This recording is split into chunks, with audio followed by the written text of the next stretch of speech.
शेतकरी मित्रांनो, राज्यातील बऱ्याचशा भागांमध्ये आज ढगाळ वातावरण पाहायला मिळत आहे। हवामानात अचानक झालेल्या बदलामुळे राज्यातील बऱ्याचशा भागांमध्ये आज पाऊस देखील झालेला आहे। मात्र उद्यापासून राज्यातील पावसाचा जोर मोठ्या प्रमाणात वाढणार आहे। महाराष्ट्रातील काही जिल्ह्यांना उद्या म्हणजेच 18 एप्रिल गुरुवारी बऱ्याचशा मोठ्या पावसाचा इशारा देण्यात आलेला आहे। तर जाणून घेऊया सविस्तर माहिती राज्यातील नेमक्या कोणत्या भागांमध्ये हा पाऊस होणार याविषयी। पण त्यापूर्वी एक छोटीशी विनंती करतो, आपल्या चॅनलवर नवीन असाल तर चॅनलला सबस्क्राइब अवश्य करा।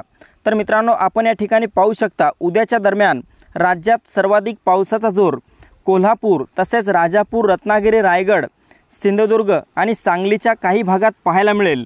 मोठा जोरदार पाऊस या परिसरामध्ये होईल अशी माहिती हवामान खात्याने वर्तवली आहे।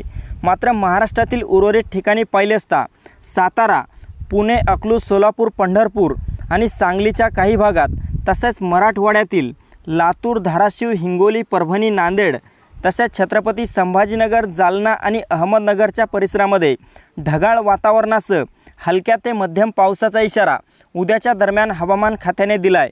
तसेच राज्यातील इतर ठिकाणी पाहिले असता नाशिक, मालेगाव, जळगाव, खानदेशातील जवळपास बऱ्याचशा भागांमध्ये उद्या हलक्या पावसाची शक्यता असेल। ढगाळ वातावरणासह बऱ्याचशा भागांना पावसाचा इशारा देण्यात आला आहे।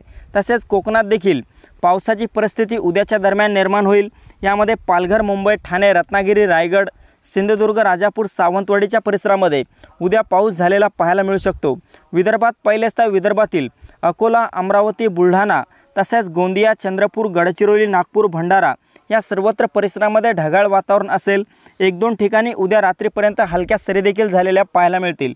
मात्र मोठ्या पावसाची शक्यता विदर्भात कुठेही असणार नाही। तर मित्रांनो, ही होती हवामानाची छोटीशी अपडेट। आपल्याबरोबरच इतरांना पण शेअर करा, व्हिडिओला लाईक, चॅनलला सबस्क्राइब करा। धन्यवाद।